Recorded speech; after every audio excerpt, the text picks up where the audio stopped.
Nabawi pada pagi hari.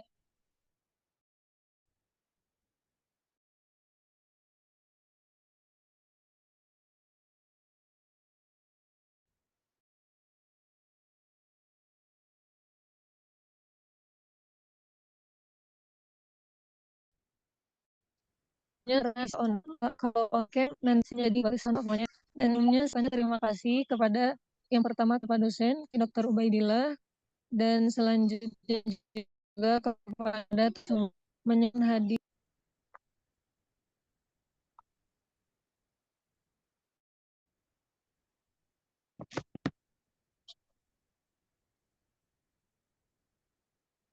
Baik, insya Allah kami kelompok 3 hari ini akan mempresentasikan metode pendidikan di dalam Al-Quran berdasarkan tafsir Al-Quran. Bismillahirrahmanirrahim. Metode pendidikan menurut Al-Quran. Tafsir Tarbawi kelompok 3. Oh ya, sebelumnya saya akan memperkenalkan dulu kami semua dari kelompok 3 yang beranggota adalah Nida Hudia, yaitu saya, Kak Muhammad Mustajib, kemudian Kak Muhammad Aminun Ashkur, Kak Silva Nurul, dan Kak Suheri. Bismillahirrahmanirrahim. Untuk yang pertama, kita mulai dari pendahuluan. Metode merupakan alat atau cara yang digunakan seorang pendidik dalam proses pembelajaran peserta didik untuk mencapai tujuan pendidikan. Banyak ayat Al-Quran yang menggambarkan penggunaan metode dalam pendidikan. Di antaranya dapat kita kemukakan dalam Quran Surah Al-Maidah ayat 67, Al-Quran Surah Al-Maidah An-Nahl ayat 125, dan Quran Surah Ibrahim ayat 24-27. Mengingat pentingnya pendidikan Islam bagi terciptanya kondisi lingkungan yang harmonis, dan juga pendidikan harus diarahkan pada pengembangan seluruh potensi yang dimiliki seseorang ke arah perkembangan yang sempurna, yaitu perkembangan fisik, intelektual, dan budi pekerti. Selain itu juga, tujuan pendidikan menurut Ibnu Sina harus diarahkan pada upaya mempersiapkan agar seseorang dapat hidup di masyarakat secara bersama-sama dengan melakukan pekerjaan atau keahlian yang dipilihnya sesuai bakat, kesiapan, kecenderungan, dan potensi yang dimilikinya, dan untuk mencapai tujuan ini diperlukan metode pendidikan yang tepat. Adapun rumusan masalah bagaimana pengertian metode pendidikan dan bagaimana metode pendidikan menurut Al-Quran Surah Al-Maidah ayat 67, bagaimana juga metode pendidikan Al-Quran menurut Quran Surah An-Nahl ayat 125, juga menurut Quran Surah Ibrahim ayat 24-27. Tujuan penulisan kami adalah mengetahui bagaimana pengertian metode pendidikan, mengetahui bagaimana metode pendidikan menurut Quran Surah Al-Maidah ayat 67, mengetahui bagaimana metode pendidikan menurut Quran Surah An-Nahl ayat 125, dan mengetahui juga bagaimana metode pendidikan menurut Al-Quran Surah Ibrahim 24-27.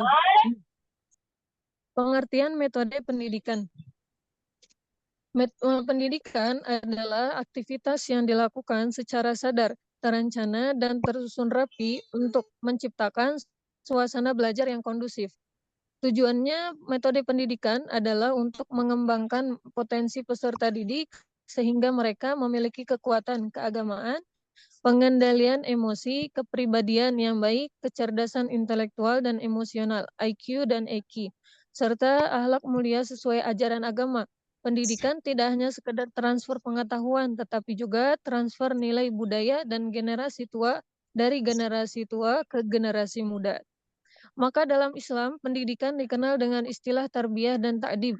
Tarbiyah mencakup semua aspek keilmuan secara umum, sedangkan ta'dib lebih berpotensi pada ilmu kesusastraan dan akhlak.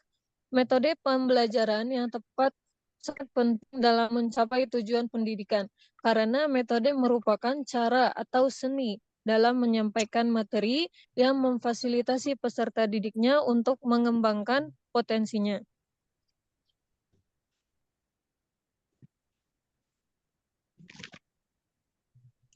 Metode pendidikan berperan penting dalam proses pembelajaran karena metode yang tepat dapat membuat materi lebih mudah diterima oleh peserta didik. Metode pendidikan adalah alat yang digunakan untuk mencapai tujuan pendidikan, baik bersifat polipragmatis atau serbaganda maupun monopragmatis, yaitu satu tujuan.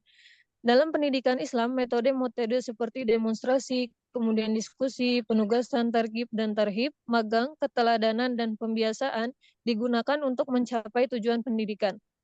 Maka seorang pendidik harus mampu memilih metode yang tepat dan menyesuaikan dengan kondisi peserta didik, lingkungan, dan materi pelajaran. Metode yang tidak tepat dapat membuat tujuan pendidikan tidak tercapai. Oleh karena itu, inovasi dalam metode pendidikan sangat diperlukan, sangat diperlukan untuk mencapai hasil yang optimal dalam mengembangkan potensi peserta didik. Maka dari itu, teman-teman, dewasa ini yang kita tahu banyak sekali metode-metode pendidikan yang sudah yang sudah ada di dunia ini gitu. Metode bagaimana cara kita mengajarkan kepada anak-anak. Jadi kalau misalkan kita sebagai pendidik memiliki tujuan yang baik gitu, tapi metodenya nggak bagus gitu. Jadi metode itu kalau dijalankan juga akan tetapi tidak sesuai dengan apa yang ada di lapangan, yakni tidak sesuai dengan apa yang terjadi di lapangan kita, tidak sesuai dengan anak-anak gitu metode itu, maka tujuan pendidikan kita pun tidak akan tercapai walaupun kita sudah memprediksi dengan sebaik mungkin. Maka dari itu metode sangat penting dalam ilmu pendidikan. Jadi bukan hanya pendidikan transfer knowledge aja gitu. Enggak cuman enggak cuman banyak ilmu yang kita transfer kepada anak-anak, tapi kita enggak punya metode yang baik untuk bisa menghasilkan eh, menghasilkan pembelajaran yang baik di lapangan kita. Maka dari itu kita di sini akan menyampaikan sedikit metode pendidikan yang dijabarkan di dalam Al-Quran, Quran Surah Al-Maidah yang pertama ayat 67 yang bunyinya A'udzu billahi minasyaitonir rajim. Bismillahirrahmanirrahim.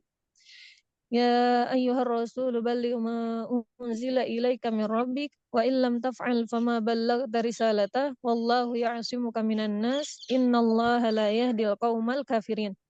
Hai Rasul, sampaikanlah apa yang diturunkan kepadamu dari Tuhanmu, dan jika kamu kerjakan apa yang diperintahkan itu, berarti kamu tidak menyampaikan amanahnya. Allah memelihara kamu dari gangguan manusia.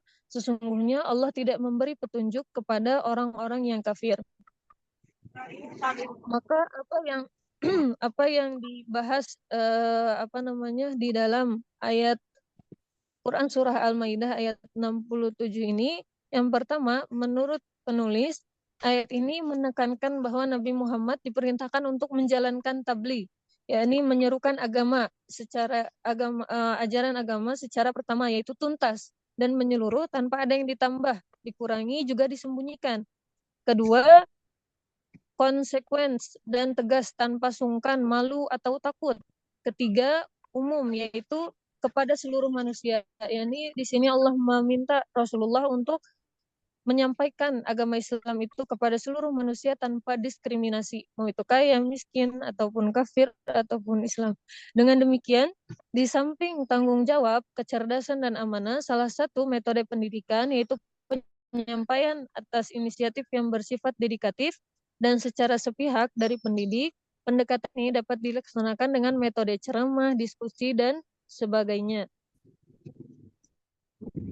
Maka adapun yang bisa kita ambil dari poin pendidikan di surah Al-Maidah ayat 67, ya mohon maaf ya teman-teman karena saya lagi di luar, jadi suaranya banyak suara yang aneh-aneh. Yang pertama, metode pendidikan menurut Al-Quran Surah Al-Maidah ayat 67 menekankan pada konsep tabligh, yaitu penyampaian ajaran agama secara tuntas, konsekuen, dan umum kepada seluruh manusia tanpa diskriminasi yang sudah saya sebutkan tadi. Kemudian yang kedua, Rasulullah Shallallahu Alaihi Wasallam diperintahkan untuk menyampaikan wahyu dengan jelas dan tanpa penambahan, pengurangan atau penyembunyian.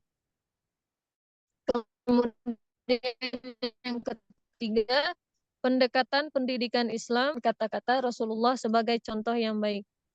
Ya sebagaimana yang kita tahu bahwa Rasulullah pun adalah suri tauladan yang baik untuk semua gitu ya. Ya, poin yang keempat, kita bisa ambil Islam menganggap suri tauladan sebagai teknik pendidikan yang paling efektif. Dengan keluarga dan orang tua berperan sebagai pembawa norma-norma Islam kepada anak-anak. Dan yang terakhir yang bisa kita ambil, pendidikan dalam Islam memainkan peran penting dalam menanggulangi kebodohan dan membimbing umat menuju kehidupan yang sesuai dengan ajaran agama dan adat. Yakni dari Quran Surah Al-Maidah ayat 67 ini kita diminta untuk menyampaikan sebagaimana yang kita tahu bahwa tabligh itu sendiri yang artinya sampaikanlah, yang berasal dari kata al-balagh atau bulu, yaitu sampai ke tujuan. Yang dimaksud baik berupa tempat, masa atau lainnya. Sedangkan kan masdar tabligh sendiri berarti ajakan atau seruan yang jelas dan gamblang. Karena masa awal-awal Islam tabligh itu Islam disampaikan secara sembunyi-sembunyi ya, seperti yang kita tahu pada awal masa keislaman. Eh, dan kita sebagai pendidik, maka kita secara otomatis juga adalah mubaligh, yaitu menyampaikan ilmu pendidikan, apapun yang kita tahu tentang pendidikan, apalagi tentang norma-norma Islam, maka kita perlu menyampaikan. Kemudian yang kedua, metode pendidikan menurut Quran Surah An-Nahl ayat 125 yang A'udzu billahi minasyaitonir rajim. Bismillahirrahmanirrahim. Ud'u ila sabili rabbika bil hikmati wal mau'izatil hasanah wajadilhum billati hiya ahsan. Inna rabbaka huwa a'lamu biman dhalla 'an sabilihi wa huwa a'lamu bil muhtadin. Serulah manusia kepada jalan Tuhanmu dengan hikmah dan pelajaran yang baik. Dan bantahlah mereka dengan cara yang baik juga. Sesungguhnya Tuhanmu dialah yang lebih mengetahui tentang siapa yang tersesat dari jalannya. Dan dialah yang lebih mengetahui orang-orang yang mendapat petunjuk. Pada ayat di atas, Allah memerintahkan Nabi Muhammad SAW, serulah. Maksudnya panggillah atau ajaklah, yakni menyeru, memanggil atau mengajak itu adalah metode dakwah atau pendidikan inisiatif, di sini sepihak atau one way traffic, yaitu dari dai, penyeru atau guru. Itulah salah satu metode dakwah atau pendidikan Nabi Muhammad SAW. Metode itu tentu juga perlu digunakan setiap muslim sesudah beliau dalam berdakwah atau mengajar untuk dapat berhasil dan menyeru, memanggil, mengajak seorang pendakwah guru untuk menguasai teknik-teknik komunikasi pendidikan di samping memiliki inisiatif kreatif dan inovatif dalam melakukan pembelajaran. Makna umum dari ayat ini bahwa Nabi diperintahkan untuk mengajak kepada umat manusia dengan cara-cara yang telah menjadi tuntunan Al-Quran, yaitu dengan metode al-hikmah, mau'izah hasanah, dan mujadalah. Maka dengan cara ini Rasulullah telah berhasil mengajak umatnya dengan penuh kesadaran. Ketiga, metode ini telah mengilhami berbagai metode penyebaran Islam maupun dalam konteks pendidikan, proses serta metode pembelajaran dan pengajaran yang berorientasi filsafat lebah atau an-nahl, yang berarti membangun suatu sistem yang kuat dengan jaring-jaring yang menyebar ke segala penjuru. Analogi ini bisa menyeluruh ke peserta didik, guru, kepala sekolah, wali murid, komite sekolah, dan instalasi yang lain terkait, sehingga menjadi komponen pendidikan yang utuh, menjadi satu sistem yang bisa dipisahkan satu dengan yang lainnya. Adapun metode yang diterapkan di dalam Quran surah eh, An-Nahl ya, An-Nahl ayat 125 ini menyebutkan ada 3 metode. Yang pertama adalah metode hikmah. Metode hikmah yang dimana dalam bahasa Arab al-hikmah artinya ilmu, keadilan, filsafah, kebijaksanaan, dan uraian yang benar. Al-hikmah berarti mengajak kepada jalan Allah dengan cara keadilan dan kebijaksanaan, selalu menimbang berbagai faktor dalam proses belajar mengajar, baik faktor subjek, objek, sarana, media, dan lingkungan pengajaran.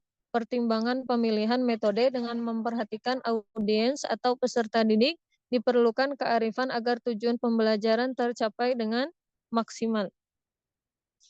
Adapun metode al-hikmah ini yaitu mengajak kepada jalan Allah dengan keadilan dan kebijaksanaan, menyampaikan ajaran dengan kata-kata bijak dan perilaku yang baik, berorientasi pada pemilihan metode yang sesuai dengan peserta didik untuk mencapai tujuan pembelajaran.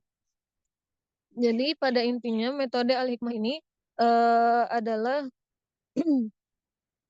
metode yang mana kita bisa menggunakan dengan cara berperilaku mencontohkan sesuatu hal yang baik.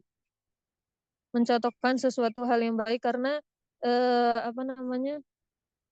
Metode yang paling ampuh ya mungkin kalau bisa dibilang untuk mengajarkan ilmu yang baik kepada anak-anak atau orang-orang di sekitar kita itu adalah dengan memberikan contoh yang baik. Contoh misalkan kalau kita mungkin mengajak orang untuk sholat 5 waktu, orang yang tidak pernah sholat pastinya kita nggak bisa langsung memaksa mereka untuk bisa langsung datang ke masjid.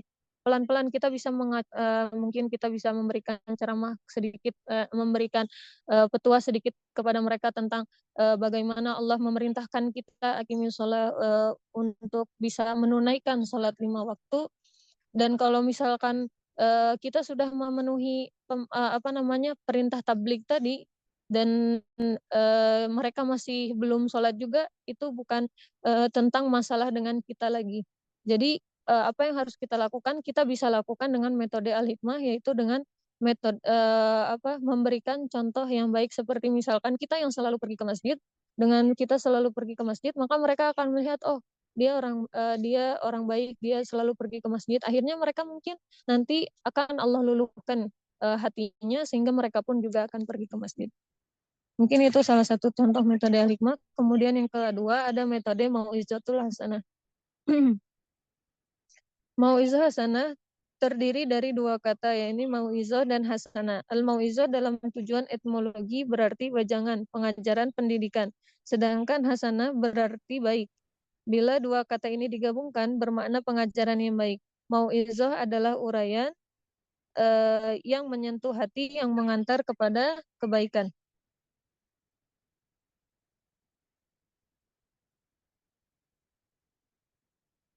Metode mau'izah hasanah ini adalah memberikan pengajaran dengan kata-kata yang indah dan memberi nasihat yang baik, menyentuh hati peserta didik dan mengajarkan nilai-nilai kehidupan yang mendalam, kemudian memahami kondisi psikologis peserta didik untuk menyampaikan materi dengan efektif.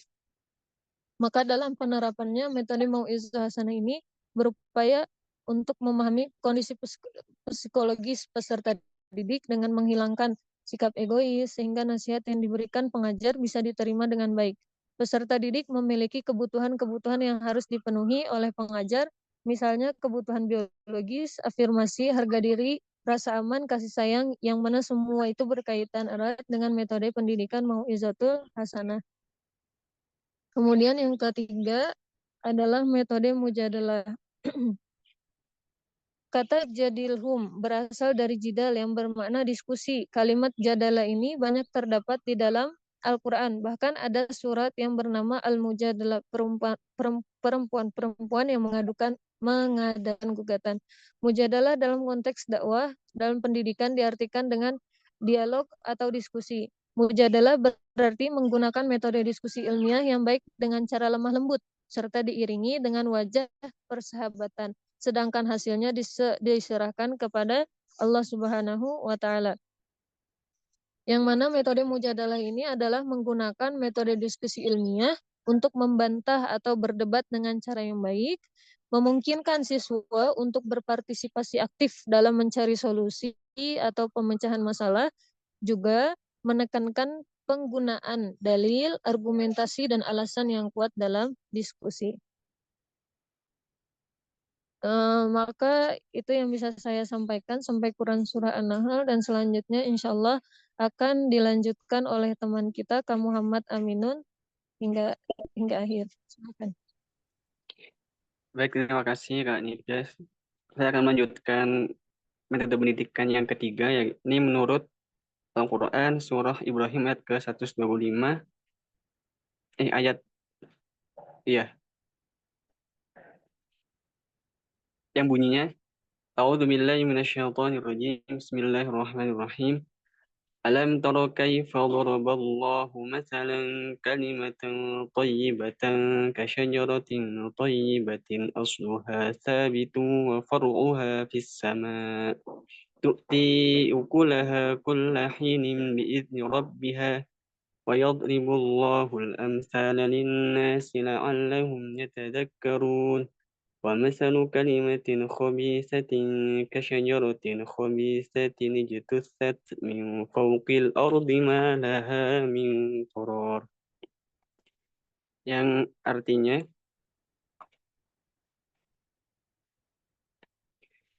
tidakkah kamu perhatikan bagaimana Allah telah membuat perumpamaan kalimat yang baik seperti pohon yang baik, akarnya teguh dan cabangnya menjulang ke langit. Pohon itu memberikan buahnya pada setiap musim dengan seizin Tuhannya. Pohon itu memberikan buahnya pada setiap musim dengan izin Tuhannya, dan Allah membuat perumpamaan itu untuk manusia.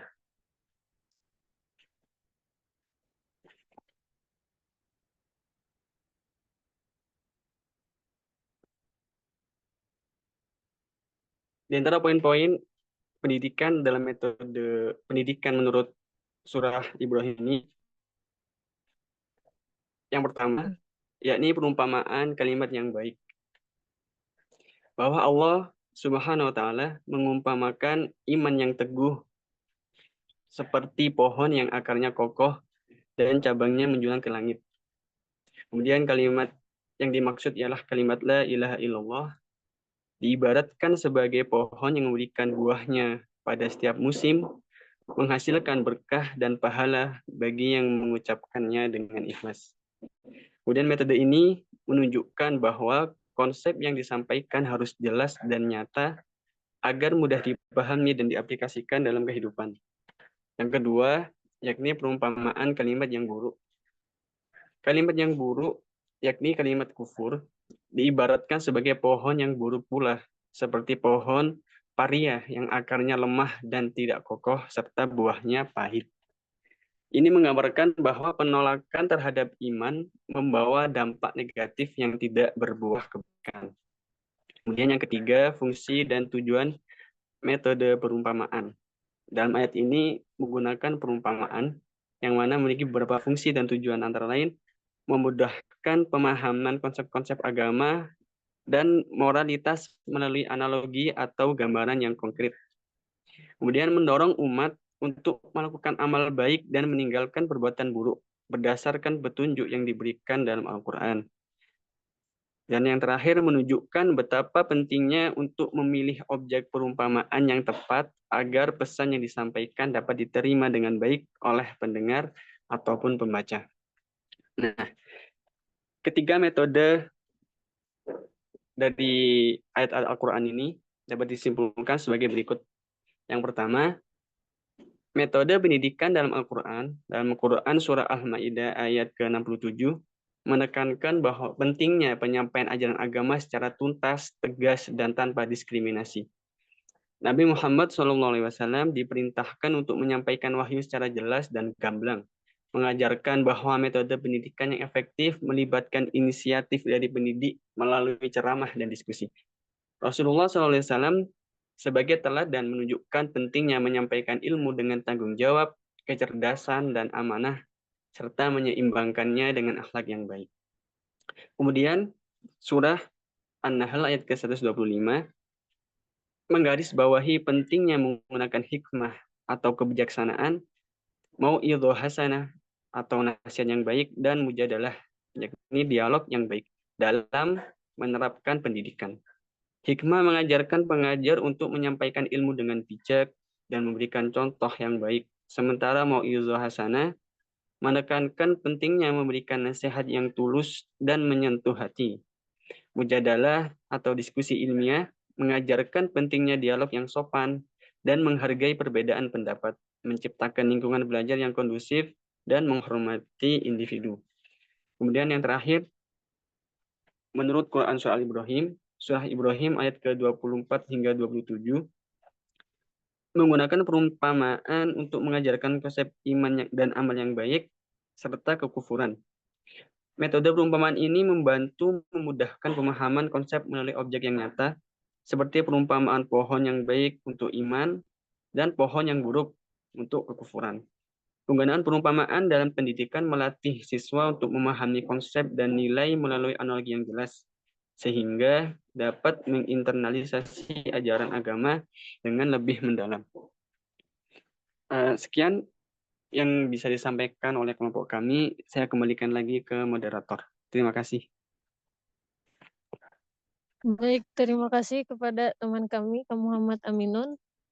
Dan terima kasih juga untuk semua teman-teman yang hadir pada pagi hari ini. Juga pastinya terutama kepada Bapak dosen Kiai Haji Dr. Ubaidillah. Mohon maaf apabila kesalahan kata atau kesalahan dalam berucap dan tingkah laku. Untuk penutupnya kita bisa membuka ruang pertanyaan. Bagi teman-teman yang ingin bertanya, kami persilahkan.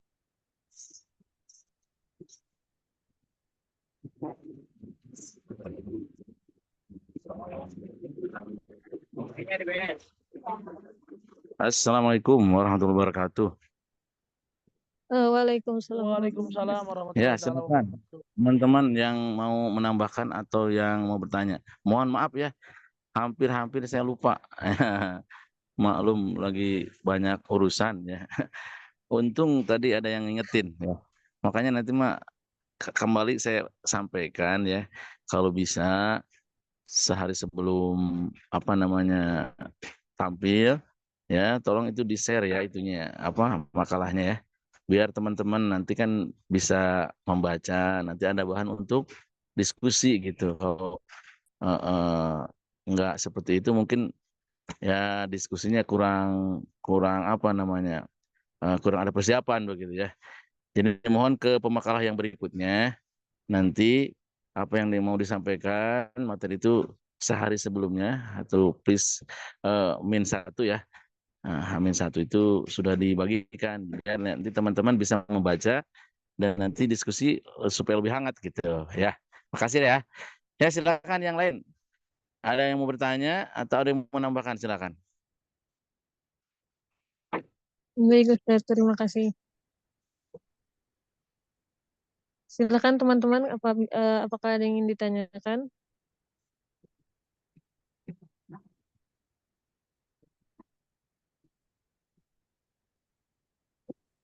Assalamualaikum warahmatullahi wabarakatuh. Waalaikumsalam. Sebutkan namanya ya. Sebutkan namanya. Ya, saya Ahmad Sahlabi. Ya, Sahlabi ya. Silakan. Ahmad Sahlabi, kelas B. Ya, saya ingin bertanya gini, setiap generasi gitu ya. Setiap generasi, setiap zaman itu kan generasi-generasi yang datang di setiap zaman itu kan berbeda-beda mungkin pola pikirnya pasti ya, pola pikirnya. Misalnya generasi sekarang sama generasi tahun 90 itu berbeda, misalnya tahun sebelum-sebelumnya 80 70-an gitu misalnya. Pertanyaannya sederhana, kira-kira metode pendidikan apa yang sesuai atau yang cocok diterapkan untuk generasi saat ini? Seperti yang kita tahu generasi sekarang ya akhlaknya mungkin dari segi karena perkembangan zaman dan teknologi itu berbeda gitu dengan generasi di zaman kita atau di zaman dulu gitu.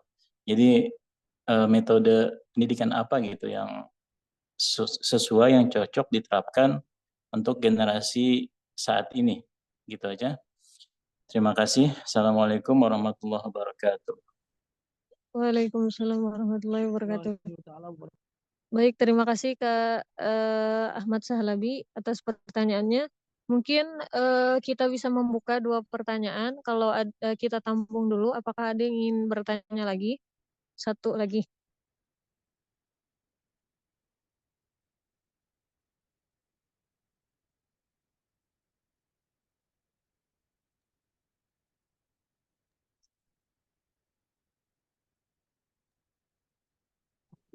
Kalau tidak ada mungkin bisa kami jawab ya. Mohon maaf, mungkin bisa saya jawab dulu pertama. Bismillahirrahmanirrahim.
Puan Kanida tiada suaranya.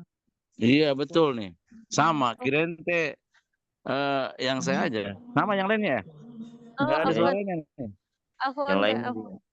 Saya nggak ngecek tadi suaranya. Maaf Kak. Sekarang suaranya kedengeran? Iya, kadang-kadang. Lanjut. Afwan. Tadi nggak kelihatan kalau mood ternyata. Jadi kalau yang ya saya ulangi lagi. Tadi pertanyaannya Kak Ahmad Sahlabi adalah bagaimana metode apa yang cocok untuk digunakan pada zaman sekarang gitu ya. Kalau menurut dari pandangan saya, mohon maaf kalau misalkan ada yang kurang, mohon dikoreksi. Dan kalau ada yang salah, tolong dibenarkan. Kalau yang menurut pandangan saya, kita sebagai pendidik itu adalah wajib ya bagi kita untuk menyampaikan segala hal tentang hal kebaikan, apalagi tentang ajaran agama Islam kepada para peserta didik kita gitu.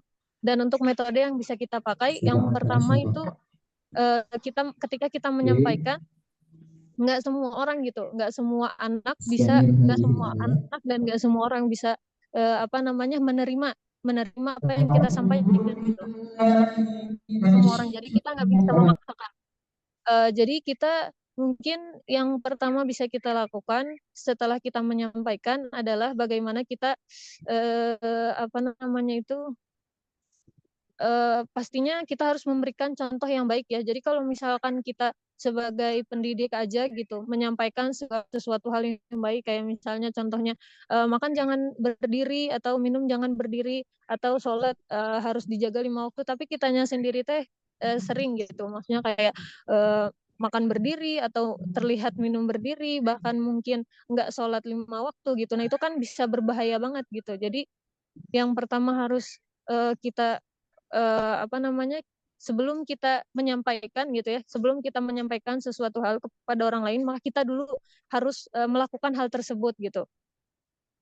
Jadi yang pertama, jangan sampai kita itu menyampaikan sesuatu tapi kita sendiri nggak melakukan hal tersebut gitu. Jadi yang pertama kita harus melakukan dulu introspeksi diri kita, dan kita hati-hati dengan diri kita, kemudian kita sampaikan dan kita contohkan, kita berikan contoh yang baik kepada orang-orang di sekitar kita. Seperti misalnya ramah kepada orang lain gitu. Maksudnya bisa menyampaikan sehingga orang yang mendengarkan kita itu bisa bisa menerima dengan mudah.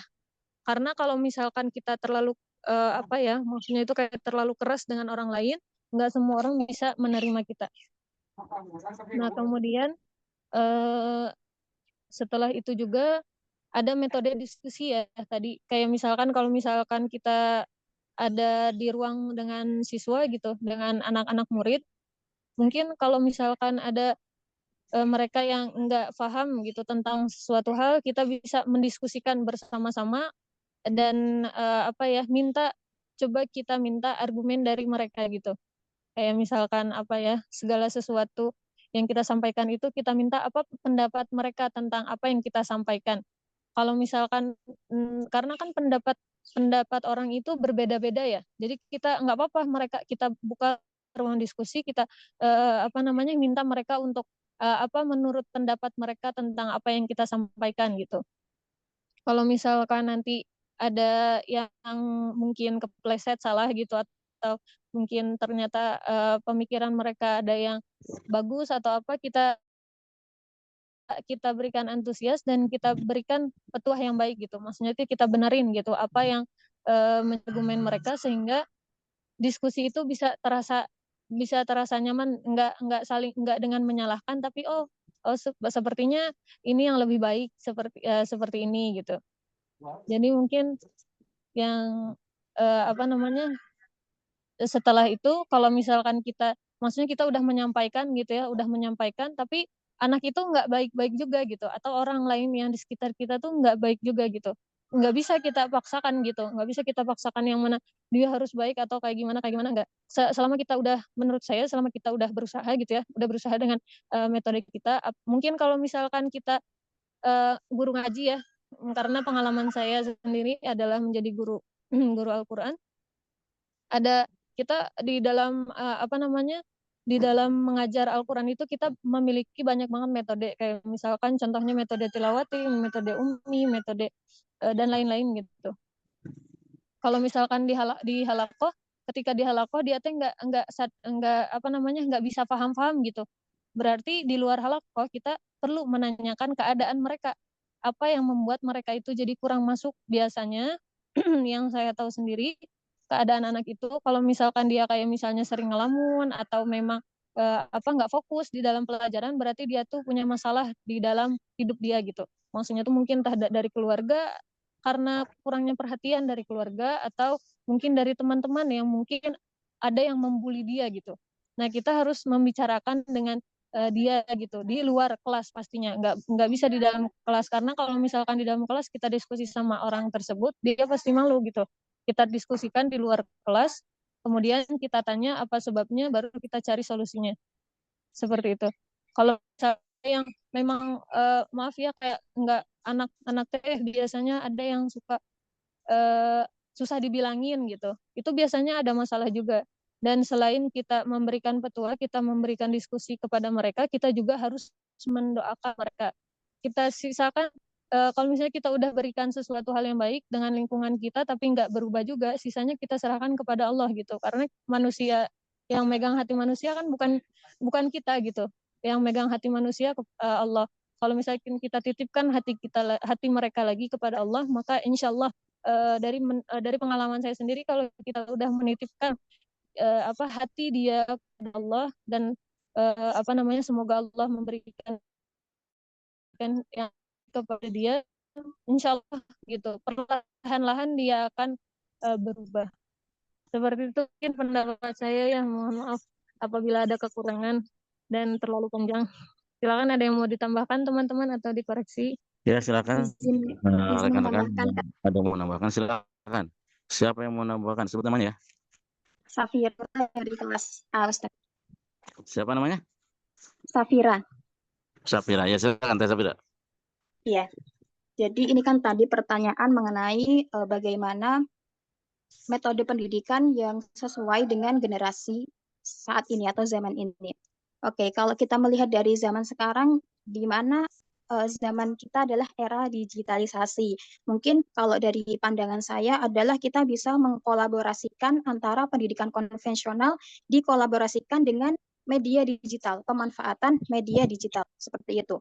Dengan begitu seorang peserta didik ya atau murid itu dapat mengekspresikan diri mereka sesuai zamannya. Nah, sekarang kan sudah banyak sekali platform belajar seperti Ruang Guru, terus Zenius, ada Duolingo. Nah, itu kita bisa memanfaatkan platform yang basicnya tentang pendidikan gitu. Jadi seorang peserta didik atau siswa itu dia bisa memilih kira-kira dia memiliki minat atau bakat di bagian bidang apa seperti itu. Jadi dia bisa memilih kalau memang dia misalnya punya bakat dalam bidang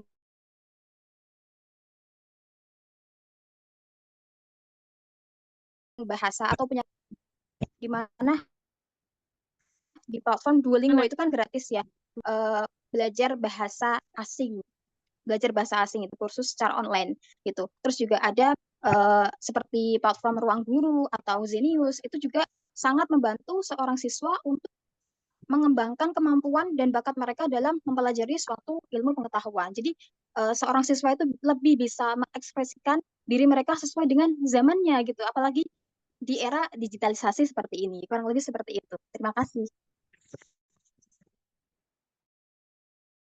Iya, bagus sekali. Sapira. Silakan moderator, barangkali ada yang mau menambahkan Izin atau menambahkan, Ustaz. silakan. Ya, nanti saya terakhir ya. Ya, Ya, silakan. saya Aini Salamah dari kelas B. Ya. Tadi kan pertanyaannya dari Ustadz Salabi, bagaimana metode yang cocok untuk anak zaman sekarang? Kalau dari segi umum ya, misalnya kita mengajar di kelas seperti itu. Nah, kita bisa memulainya dengan mengetahui karakter murid-murid kita. Terus, setelah mengetahui karakter dari murid-murid kita, mencari metode yang sekiranya membuat murid-murid kita semua itu tidak bosan. Ya, dengan tadi, seperti yang disampaikan Mbak Safira tadi, memanfaatkan perkembangan zaman. Nah, di era sekarang, era digital, mungkin dari pihak pengajar, dari pihak kita bisa menyiapkan seperti melalui itu loh, video-video atau sebuah PPT kayak tadi ya, agar pembelajaran itu lebih menarik. Karena sekarang itu anak-anak lebih cenderung kalau diperlihatkan buku itu bosan ya Ustadz ya. Karena saya seorang itu guru les private anak usia dini. Cenderung mereka itu akan bosan. Nah, dari pengalihannya, karena di era sekarang itu media digital, era zaman digital, maka kita harus menyesuaikan dengan si anak. Oh, si anak ini ternyata lebih tertariknya ke media digital. Nah, menggunakan metode ya sekiranya anak itu tidak bosan seperti itu. Kalau untuk di kelas mungkin ya bisa tadi seperti PPT atau membuat video-video yang menarik untuk pembelajaran. Sebenarnya di YouTube gitu juga banyak kayak video-video pembelajaran yang menarik. Jadi kita bisa mengambilnya dari YouTube untuk diperlihatkan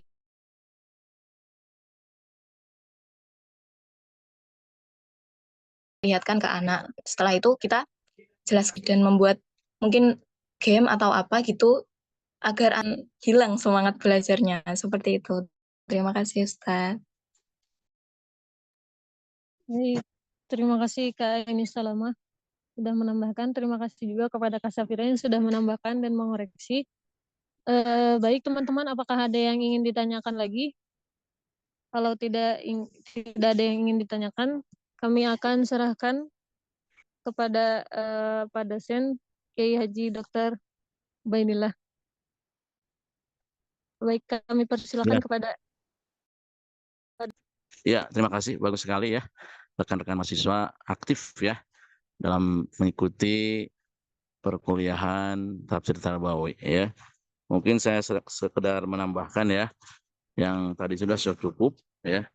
Jadi kalau kita simpulkan metode pendidikan tafsir tarbawi ataupun pendidikan Islam ya.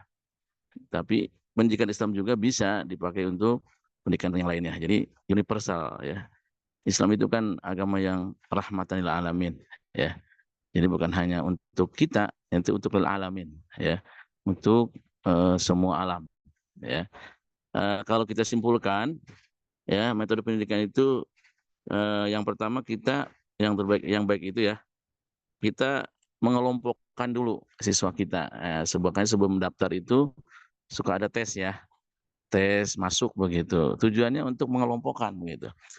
Mana siswa yang sudah, kalau misalkan di pesantren itu yang sudah lancar baca Al-Qur'annya, mana yang belum lancar gitu kan. Nanti metode itu akan beda penyampaiannya ya. Terus juga mana yang udah bisa baca kitab, mana yang belum bisa baca kitab kalau di pesantren gitu ya. Itu nanti kelasnya itu beda ya, walaupun misalkan dia sudah kelas 1 SMA misalkan ya, kelas 10, tapi kalau belum bisa baca kitab, belum bisa nulis kitab, itu nanti dikelompokkan dengan yang belum bisa baca kitab dan belum bisa nulis kitab begitu ya. Jadi walaupun kelas 10 di sekolahnya, itu nanti di pesantren kelasnya kelas 1 begitu ya, atau kelas A begitu ya, kelas pertama pemula. Jadi yang pertama itu dikelompokkan dulu siswa kita, atau di pesantren itu santri kita. Nah, setelah kita mengelompokkan, kita tahu tuh, makanya perlunya ada tes masuk itu ya. Tes masuk itu tujuannya untuk itu, untuk bisa mengelompokkan siswa kita atau santri kita ya. Kalau di sekolah misalkan ada kelas A, B, C, D dan seterusnya, itu sebelumnya kalau ingin efektif itu di tes dulu, tes masuk ya. Bagi yang IQ-nya tinggi dan sebagainya, itu nanti ada perbedaan begitu ya dalam cara menyampaikan dan sebagainya. Jadi yang pertama ya, mengelompokkan. Yang kedua, kita di era milenial ataupun generasi milenial ini, kita tentu ya harus kombinasi ya. Kombinasi metode ya. Bukan hanya metode ceramah saja, tapi juga ada metode diskusi atau melalui PowerPoint ya, di slide-slide begitu ya. Dan yang ketiganya ya, dengan outbound ya. Outbound itu jadi anak nggak jenuh di kelas terus ya. Anak diajak untuk di lapangan begitu ya. Boleh kalau misalkan praktek sholat langsung ya, wudu, praktek sholat ya, dicontohkan dengan gerakan-gerakan gurunya. Karena ada kalau ulama mengatakan lisanul hal absolu min lisanil maqal ya. Artinya contoh dari kita itu lebih fasehat, lebih baik daripada banyak bicara begitu. Tapi contoh dari kita ya tidak ada begitu. Jadi kita berikan contoh ya. Makanya tadi ada metode amsal ya, percontohan ya, dalam surat Ibrahim tadi ya. Nah, itu percontohan ya. Jadi kita sebagai suri teladan, kan ada yang pepatah mengatakan guru kencing berdiri, murid kencing apa tuh? Mana yang mahasiswanya nih? Pada Berlari. mendengarnya enggak? Begitu. Jadi dari kita atau dari orang tua harus ngasih contoh yang baik. Misalkan nih, orang tua kan madrasatul ula ya, di rumah itu madrasatul ula, sekolah yang pertama. Jangan harap anak kita bangun subuh kalau orang tuanya bangunnya jam 7. Begitu kan. Nah, begitu kan, itu metode percontohan.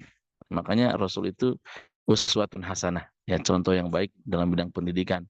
Bahkan dalam berbagai hal ya, dalam berbagai lini Nabi Muhammad itu sebagai contoh ya, untuk sahabatnya, untuk murid-muridnya ya. Luar biasa, Nabi itu tidak hanya berkata-kata, tapi Nabi sendiri yang mencontohkan ya. Misalkan dulu ketika akan apa, kalau sekarang mau masak-masak gitu ya, ada yang Nabi ada yang ngasih kambing yang muda begitu ya, mau dimasak ya. Ada sahabat yang mengatakan, oh saya bagian memasaknya, oh saya bagian mengkulitinya, oh saya bagian menyembelihnya. Kata Nabi, saya bagian apa? Kata yang lain, jangan ya Rasul, Jangan biar duduk manis aja. Nabi nggak mau. Nabi langsung mencontohkan, ya, mengambil kayu bakarnya. Begitulah contoh luar biasa Nabi Muhammad, ya. Nabi Ibrahim juga, ya, itu memberikan contoh pendidikan buat kita, ya, tentang musyawarah, ya. Walaupun Nabi Ibrahim sudah yakin itu adalah perintah Allah, menyembelih siapa? Menyembelih siapa? Halo? Menyembelih Nabi Ismail ini alaihissalam. Ismail. Ya. Jangan sampai ngelamun nih. Menyembelih Ismail, ya. Nabi Ibrahim udah tahu itu kan perintah Allah, Nabi ya. Ismail. Nabi Ibrahim, ya. Nabi Ibrahim itu udah yakin itu perintah Allah, ya. Udah yakin itu baik lah. Tapi tetap Nabi Ibrahim mengajak musyawarah, ya. Ya berarti ini arafil manam. Ya apa? Ya bunaya, maaf ya. Ya bunaya, wahai anakku, ini arafil manam, sungguhnya Abah aku mimpi ketika tidur, ya, ani adbahuka fanzur mazataro. Oh, ya, bahwa Abah diperintahkan untuk menyembelihmu. Bagaimana menurut pendapatmu? Tuh, luar biasa itu, ya.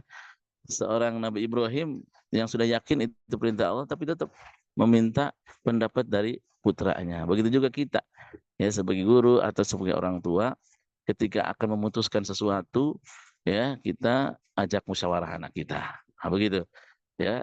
Dalam metode pendidikan juga yang efektif seperti itu, ya, seperti kita sekarang nih, ya, ada tanya jawab gitu, ya, setelah menyampaikan materi maka ada tanya jawab, ada yang menambahkan, seperti itu yang baik, ya.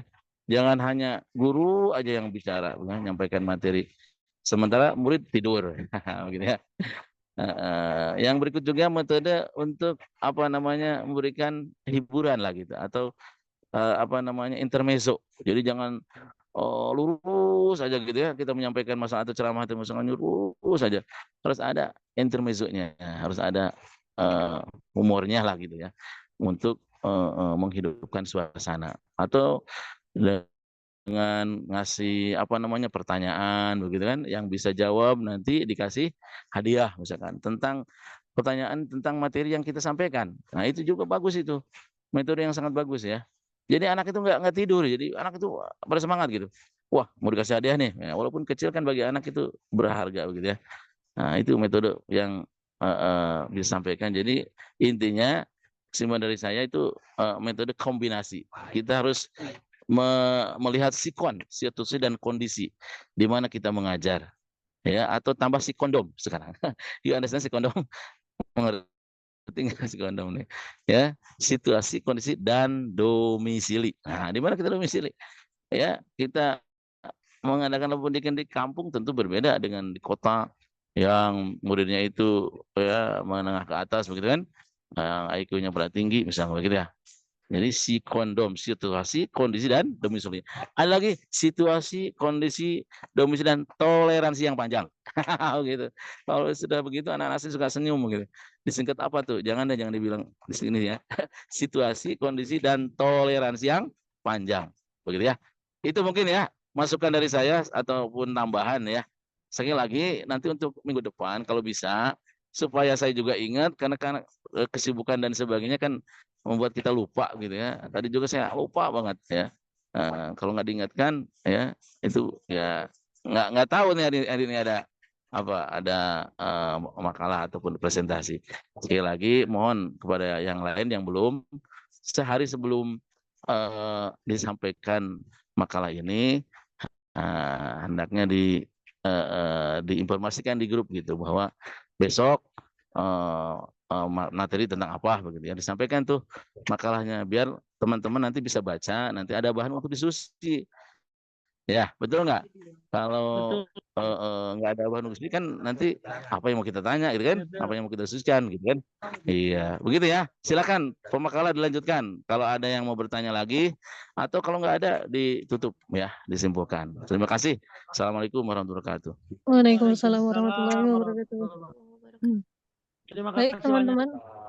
Terima kasih banyak untuk Pak dosen, Kiai Haji Dr. Ubaidillah, atas tambahan dan pengoreksian. Juga kepada teman-teman yang menyempatkan hadir pada mata kuliah pagi hari ini. Insyaallah, semoga ilmu yang kita dapatkan hari ini Allah berkahi dan semoga bermanfaat untuk kita semua. Mungkin itu aja yang bisa kami sampaikan. Marilah kita tutup pembelajaran mata kuliah tafsir Tarbawi pada hari ini dengan membaca doa kifaratul majelis. Subhanakallahumma wa bihamdika astaghfiruka wa atubu ilaik. Baik, mungkin itu yang bisa kami sampaikan dari kelompok 3. Mohon maaf apabila ada kesalahan. Wassalamualaikum warahmatullahi wabarakatuh. Waalaikumsalam warahmatullahi warahmatullahi wabarakatuh. wabarakatuh. Terima kasih banyak. Warahmatullahi wabarakatuh.